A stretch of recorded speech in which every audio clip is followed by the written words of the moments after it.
Hi everyone, it's Grandpa here. Two things to take care of before we start today's story. First of all, these stories are for kids, not for grown-ups. If you're a grown-up and you want to listen along, that's fine. But remember, the stories are for kids. And kids, if you don't want your grown-ups there in the room with you, just ask them to leave if that's okay with them.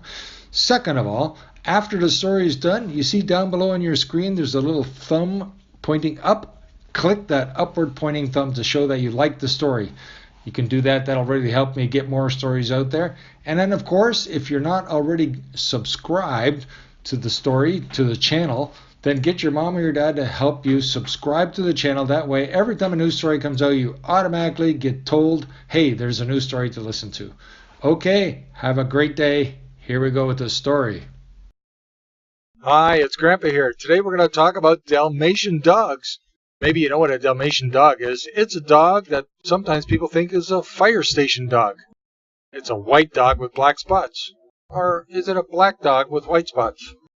Actually, there's a lot of argument about if it's white with black spots or black with white spots. And people have washed the dog and scientists have looked at it. I think most people think it's a white dog with black spots, but that doesn't matter. Today we're going to find out why the Dalmatian has spots. So if he was white, why he has black spots, or if he was black, why he has white spots. The story that I know talks about a white dog getting black spots, so that's the story we'll talk about today. But we're also going to learn about why the Dalmatian has a special trick that goes with the fire station, and why then he lives at fire stations. But let's do this thing first, talking about the Dalmatian and why he got his spots. Here we go. Long time ago, there were white dogs living in a little village near the edge of the forest where the firefighters lived who took care of the big forest. You see, where the forest was, it was quite dry, and it rained sometimes, and when it rained, then a lot of times there was lightning. But because it was so dry, the lightning would hit something, and then the fire would start in the forest. And so the firefighters had different watch stations around the forest where they could watch for fires. They looked for smoke. They looked for lightning storms. They looked to see that the forest was healthy and safe. And these firefighters have been living in this town for many years. And one time, a long time ago, great-great-grandpa firefighter picked up a dog when he went to the big city. And the story says that he picked up a white dog, a papa white dog and a mama white dog. And of course, papas and mamas, well, what do? They have baby dogs. And so after some years, there were many white dogs in the town. In fact, the town became called White Dog Town. There were so many white dogs there. All the white dogs were very smart, and they are very loyal to the firefighters and their families. The children loved the white dogs. They were tame, they were well behaved. They would get the newspaper for the father firefighter. They would go to the store and get a loaf of bread for the children when it was time for lunch. They would walk them to school. They would wait for them when they came home from school. They'd wait for the father when he went back from his work. In fact, some of the dogs, well, all the dogs actually, when they got older, they were trained to also be firefighter helper dogs. So you maybe heard of sheepdogs. Sheepdogs are helpful to shepherds. Firefighting dogs are helpful to firefighters. Sheepdogs run around and chase a sheep so that the sheep all go into a circle, all go together so that they're easy to gather and bring in back to the ranch. Well, firefighter dogs run back and forth and get blankets and water and food, everything that the firefighters need so they can keep fighting the fire. Well, here's the story of how the dog got its spots. You see, one day it was particularly dry, hadn't rained for 100 days. 100 days the sun had just been beating down on the forest. No rain. In the morning it was dry, at lunchtime it was hot, at nighttime it was dry. In the morning it was dry, at lunchtime it was hot, at nighttime it was dry. 100 days. Well, the trees, when they don't get any water for 100 days, the trees get dry. Their leaves were looking droopy and a little bit brown. It was not a happy time for the forest. But firefighters still wanted to have rain. Even though the rain might come with lightning and be a danger to the forest needed the water. So they prayed for rain. They asked the people in the town to pray for rain. They had a special church service asking God to send the rain. And do you know what? After 101 days, the rain clouds appeared on the horizon. And when the rain clouds came, the firefighters were happy, but they were also ready to fight any fire that might be happening. Because they knew when those rain clouds came, there would be lightning. And with the forest being dry for 101 days, the lightning would surely hit a tree and surely there'd be a fire. So they put double the amount of firefighters in all the special watch places all across the forest. Every watch post had 2 firefighters and 2 white dogs, all waiting for the rain, all waiting for the lightning. Around 4:30 or 5 o'clock in the afternoon, the time when afternoon thunderstorms normally start, there it came.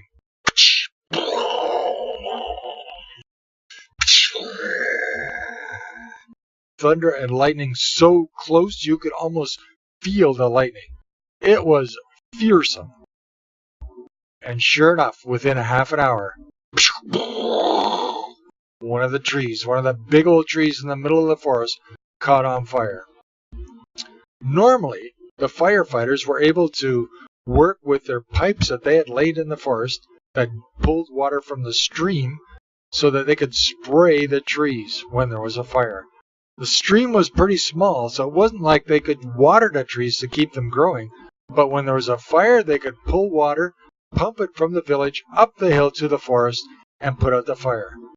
And today was no exception. The firefighters got to work, opened the tap, started spraying water on the tree. But not only one tree, but 2, 4, 7, 10 trees caught on fire by lightning. 10 places of the forest were burning up. There were fires all around. The firefighters had to work for hours.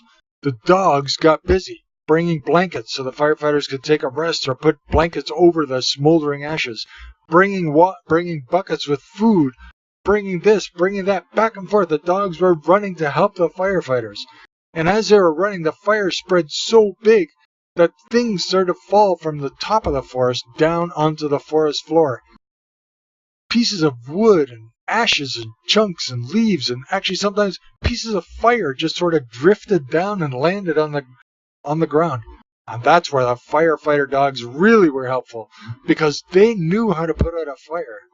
They would come running up to where the leaves would fall on the ground and where a little fire would start, and they would throw themselves in the air, twisting as they went and landing right on top of the fire.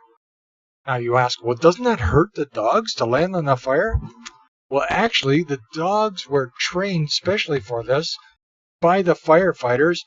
They knew how to jump already. They were trained to land on the fire, and if they got off quickly enough, all that would happen would be they'd just get a little bit of their fur made black, but the dog would not be hurt, and the fire would be put out. So there they were, dogs all over the forest. In fact, of all the 10 fires, and there were at least 20 dogs already in the forest, they called in the young puppies, and every dog in the town was helping put out the fires. There were so many burning things falling down out of the sky. It was crazy. The firefighters were pumping and putting water everywhere, but there were still things falling out of the top of the forest down into the forest floor. The dogs had no time to run back and forth to get snacks for the firefighters. The dogs were running wildly in every direction, jumping and twisting and landing on their backs and their sides and their fronts, and they even had to use their legs. They were so busy. They rolled and jumped and rolled and jumped. And finally, after rolling and jumping and working all night, the firefighters and the dogs breathed a sigh of relief, because the lightning had stopped and the heavens opened up, and it was just raining nice and strong. Not pouring, but not drizzling, but raining nice and strong. The whole earth was soaking up the water. All the fires were going out. Psst, psst, psst. There was steam rising up from the trees and from the forest floor where the fires had been. The firefighters were exhausted. The dogs were exhausted. And they all walked back home in the rain, muddy, dirty. But by the time they got to the town, there was a funny thing that somebody noticed. The firefighters were all washed clean by the rain, but the dogs, they didn't have any mud or leaves on them anymore, but they all had black spots everywhere. All over the dogs were black spots. Every dog that was busy putting out fires was covered in black spots. Every dog in the whole town, old dogs, young dogs, puppy dogs, grandpa dogs, mother dogs, every dog had black spots. The next day, after resting for a good night's sleep, they got out the special soap. The firefighters and their families worked on washing the dogs. They felt so sad that the white dogs had now become white dogs with black spots, or almost looking like black dogs with white spots. There's so many spots on some of the dogs. And here's where it really gets funny. Because as they washed the dogs, they scrubbed and they scrubbed. And the dogs, well, it wasn't exactly painful, but the dogs were sort of crying, and they were making a noise like, and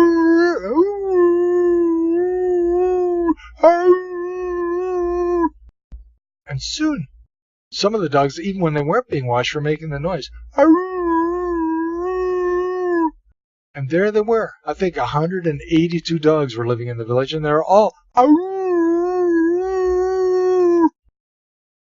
what a sight. Well, actually, it wasn't a sight. You couldn't see it, but what a noise. It went on for, it seemed like an hour, but I think it was only about 10 minutes, maybe. The firefighters looked at each other in amazement. They stopped washing the dogs and just wondered about what was this singing noise, this sort of, not a howling, but kind of a singing noise that the dogs were making.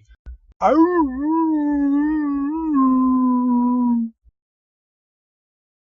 as they stopped washing, after a few minutes, the dogs stopped making the noise. There they were, the white dogs with the black spots all over. And everything was silent. But because of the singing noise, the people in the next town thought that there was another fire happening in the woods. Although they didn't see any smoke, they were puzzled. They weren't taking any chances after last night and the day before. So they came out with their fire engines roaring full blast. Toot-ta, toot-ta. And as they got closer to the village, all of the dogs, all 182 dogs, they tried to make the noise like the fire engine? That didn't. No. Really? No, that didn't work for the dogs. They tried, but they couldn't. Toot-ta, toot-ta. The fire engines came closer. And the dogs looked at each other and shook their heads and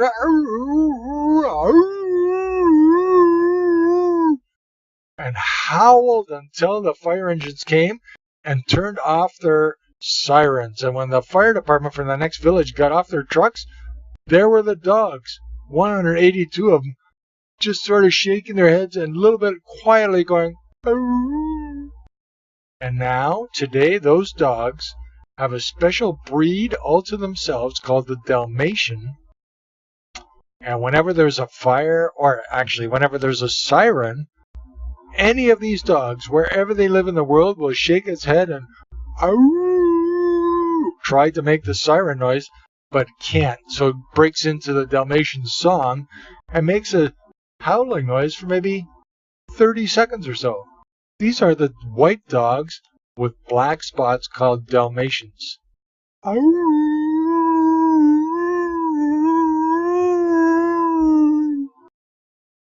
Good night, everybody.